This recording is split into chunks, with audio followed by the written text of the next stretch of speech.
Hi folks, Eldon Yoder here with Yoder Outdoor Furnaces. In this short video I would just like to explain to you a little bit about what a relay is and how it works.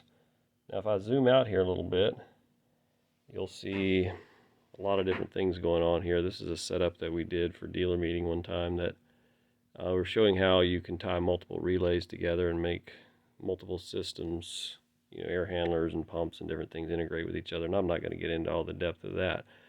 But what I do want to explain to you is just what a relay is and how it works internally. These are two very common relays. In fact, I can do almost anything we do in controls with these two relays.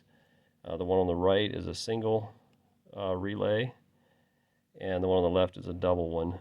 For you that are interested, the one on the right is a 90-370, and the one on the left is a 90-340. It's probably the most common relays that you'll see in the world of controls and HVAC in that world. So a lot of people are intimidated by relays, and what I want to show you today is just how they work internally. They're basically just a switch that is, instead of, if you can think of a light switch, I have an example here of a three-way light switch where you physically turn the switch on and off, and in this case it's a three-way, so it's not an on-off. The way it works is this terminal here connects to either this one or this one, depending on which way you flip it, and that's exactly what's happening in these relays. So I've got the double one and the single one here in front of you, and I've got them taken apart.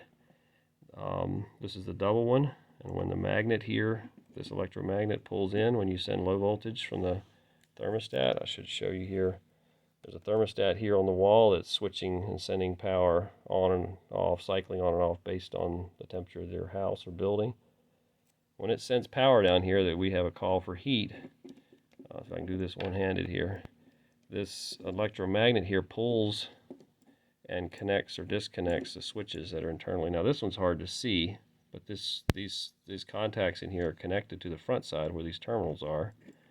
The same as we would have over here, which if you haven't followed through what we're doing there, it looks confusing.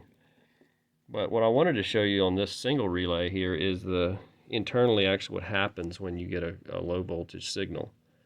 So I'm not sure if you can see on the front side. In this case we're switching a pump, I think. The power's coming in on the black wire. While there's no power sent to it, this terminal here is just capped off. That's where it's connecting straight through to. We call that normally closed. But the connecting to the red wire is normally open, which means right now there's no contact. And you can actually see that right there. My camera will focus there. Those two contacts are not closed. Now when the thermostat calls for heat, I'm turning it on here, and you'll see those two contacts slap together. This would have power on it, so I'm going to be careful here. There it comes on, and this is actually running a fan just to simulate what happens. And there you can see it open up. Now we're connecting to that dead end terminal. Then when I send power to it, it closes, sends power in the black and out the red. And that magnet there on the coil of wire on the back side, and that white cover there is what's making that switch close. And so that's pretty much what relays and contactors do. Of course, they're all nice and neat and tidy. And so you can't see what's going on, and it's hard to imagine it in your head. Now there is, on a relay, there are symbols. If you can see on here, there. If you send power in 1 on the bottom right, it would normally go straight through and come out 2. And if you send if you get a call for heat on the coil up here at the top, these terminals here are the electromagnet coils. Then when that gets a signal, it pulls it in and sends it, instead of connecting from 1 to 2, connect from 1 to 3. Straight through. That's broken there in the diagram, but that would connect.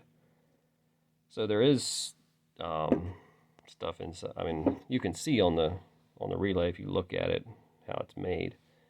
But what I wanted you to see is just how it makes contact, and it's really not as complicated as it seems. And when I took one apart, it made a lot more sense to me. So it's just sending the power through there. Thanks for watching.